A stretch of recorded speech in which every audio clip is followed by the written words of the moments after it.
Ismail yang akan mencoba dari pertama pagi hingga jam 2 siang nanti. Ada boleh sebutkan nama dan tanggal lahirnya? Mas, jadi nama saya Nina, tanggal lahir saya 5 November 2005, saya lahir di Jakarta. Adik biasa dipanggil dengan panggilan apa? Saya biasa dipanggil dengan panggilan Moza. Oh, baik itu Moza. Apa ada yang ingin adik sampaikan atau rasakan pada hari ini? Sebenarnya saya sedih, Mas. Baik, Adek. Bagaimana kalau kita bincang-bincang hari ini? Jadi kita bincang-bincangnya itu untuk mengatasi masalah yang adik rasakan. Terus kita bincang-bincang itu sekitar 15 sampai 20 menit. Apa Moza bersedia? Bersedia, Mas. Tadi Ners dengar Ade merasa sedih banget ya. Kira-kira apa sih yang membuat Ade sedih itu?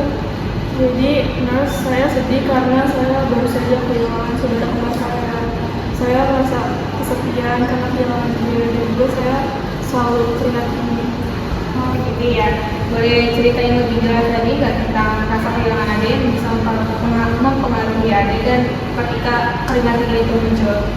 Setiap keringat ini muncul, saya selalu merasakan pusing, sakit kepala karena pikiran saya selalu negatif, merasa tidak berdaya, dan juga saya selalu terbayang-bayang akan kejadian itu terus.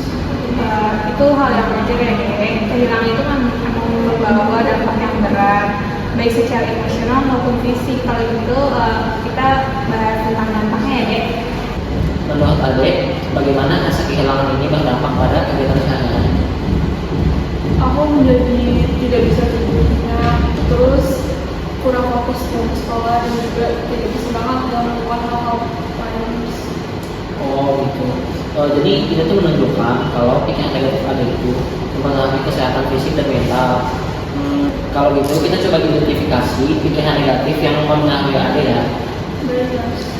Kalau gitu coba sebutin pikiran negatif Ade ketika Ade merasa kehilangan.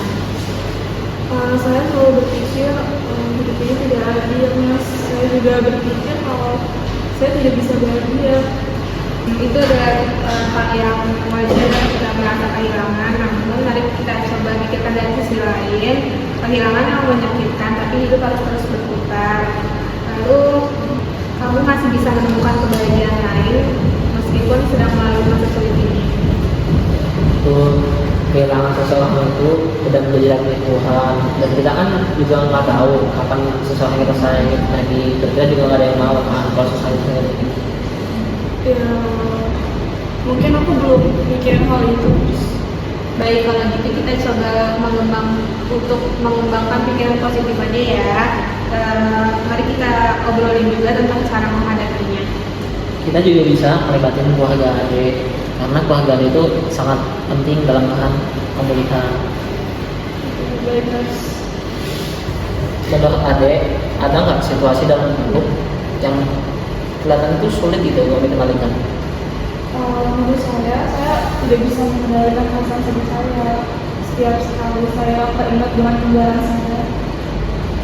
Oke, saya mengerti perasaan sedih akibat kehilangan dan dampak pada adik. Lalu untuk saat ini, apa yang adik pikirkan? Saya selalu memikirkan perasaan sedih karena setiap saya pergi kemanapun dan dimanapun, saya selalu bersama dengan kembaran saya. Itu merupakan perasaan yang valid, tapi kita coba pikirkan untuk mengatasi kesedihan ini dengan aktivitas dan yang mungkin itu bisa aja membuat adik ngerasa lebih baik. Baik.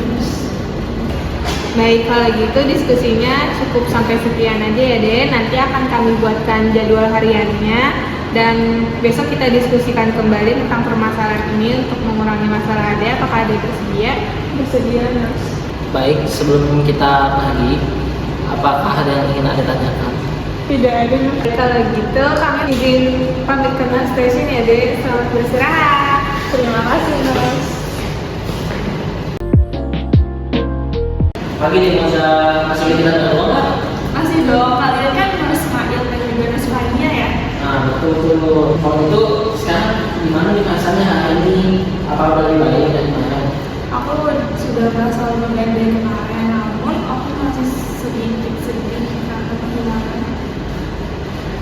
Baik, sesuai janji kita kemarin, kita akan diskusiin permasalahan yang sama, punya kurang lebih 15 sampai 10 menit. Apakah ada yang ditanyakan terlebih dahulu? Tidak ada Mas. Hari ini saya senang sekali melihat Ade sudah lebih baik. Kita akan berdiskusi tentang jadwal adik ke depannya ya. Oke, kita mulai ya. Jadi selain berbicara, ada juga nih teknik relaksasi yang lain buat membantu mengatasi rasa kehilangan. Kita hari ini kita coba latihan relaksasi, di mana kita kan bisa membantu mengurangi stres dan mengurangi rasa tidak nyaman. Oke, kita mulai ya deh. Jadi selain teknik relaksasi seperti ngobrol kayak misalkan ini, itu ada teknik relaksasi yang lain. Dan hari ini kita akan mempraktekkan teknik relaksasi itu agar stres itu lebih reda dan rasa kehilangan itu lebih hilang gitu. Baik, kalau gitu Ade tinggal ikutin instruksi aku aja ya. Caranya Ade bisa tarik nafas dalam, tahan sebentar, lalu hembuskan dengan pelan-pelan seperti ini ya. Coba Ade praktikkan.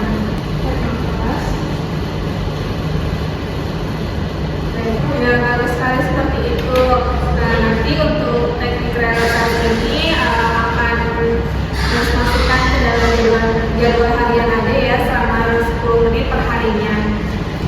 Selain latihan fisik atau relaksasi kayak tarik nafas dalam tadi, ada juga nih yang penting kayak itu pendekatan spiritual seperti berdoa atau beribadah. Kalau Ade biasanya melakukan spiritual itu apa? Aku selalu berdoa ketika diskusi. Bagus, itu bisa kita tambahkan ke jadwal harian ya. Selain itu, ini juga bisa berguna untuk kita menanyakan keadaan. Baik, terus saya akan melakukan. Namun ada hal lain juga yang bisa kamu coba, yaitu dengan berbagi pengalaman atau cerita dengan seseorang yang mengalami hal yang sama dengan kamu. Kamu pernah nggak cerita atau berbagi pengalaman dengan seseorang yang sama? Dulu sih, soalnya saya lebih suka mengenal perasaan. Berbagi perasaan itu bisa menenangkan dan memberikan dukungan emosional pada diri kita. Kalau begitu, kita akan mencari sekelompok atau seseorang yang mengalami hal serupa dengan kami. Itu bisa kita tenangkan dengan hal yang lain. Baik, yang saya akan melakukannya, saya akan coba untuk berbagi cerita kepada mereka. Baik, kalau begitu perbincangan kita cukup sampai di sini. Besok kita akan kembali lagi di sini di waktu yang sama dan kami akan mengajak seseorang untuk berbagi cerita dengan masalah yang sama dengan Anda. Apakah Anda bersedia? Bersedia, terus jadinya sahabat minggu besok. Oke, itu bagus ya. Kalau itu kita ingin kembali ke session. Jika ada yang ingin ditanyakan atau yang dibutuhkan, bisa menghubungi kami. Oke, baik, terima kasih. Sampai jumpa besok.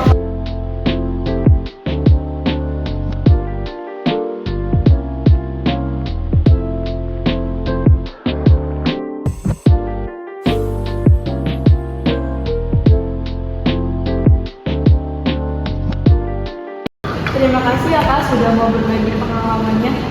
Iya, sama-sama deh. Tidak apa-apa. Justru saya senang nih bisa berbagi pengalaman dengan Ade. Dan saya harap semoga Ade bisa nih mengambil pembelajaran dari pengalaman yang tadi saya jelaskan barusan. Semangat ya Ade. Kalau begitu saya permisi duluan ya. Baik Kak.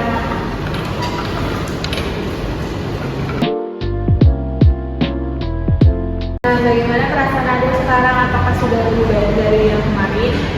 Alhamdulillah saya sudah lebih tenang dan juga sudah bisa mengendalikan perasaan saya. Bagus sekali. Kami akan membantu Ade dan mendampingi Ade supaya mendapat dukungan yang dibutuhkan. Jangan ragu ya untuk meminta bantuan kepada kita, karena kita ada di sini untuk membantu Ade kok. Jika Ade merasa kesepian, Ade bisa ya melakukan hobi atau kegiatan yang disukai. Jangan sampai perasaan Ade itu dipendam sendiri. Terima kasih atas dukungan dan bersama saya sangat membantu sekali. Baik, kita sudah melakukan beberapa cara dan beberapa teknik.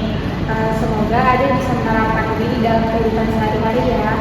Baik, terima kasih. Baik kalau gitu kami berdua izin pamit ya.